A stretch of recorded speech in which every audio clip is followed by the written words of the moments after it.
ગુજરાતમાં ઈડબ્લ્યુએસ વર્ગ માટે આવક મર્યાદા વધારવાની સરકારની વિચારણા ચાલી રહી છે। કોંગ્રેસ પ્રવક્તા ડોક્ટર મનીષ દોશીએ સરકારના વિચારને આવકાર્યો છે।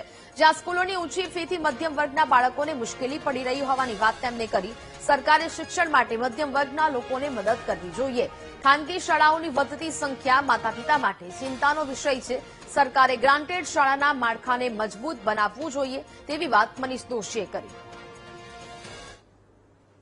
આ સ્થિતિની અંદર લાંબા સમયથી માંગ હતી કે ઇકોનોમિક વીકર સેક્શન માટે જે ક્રાઇટેરિયા છે, લિમિટ છે, એ આર્થિક બાબતોની એની લિમિટ વધારવામાં આવે।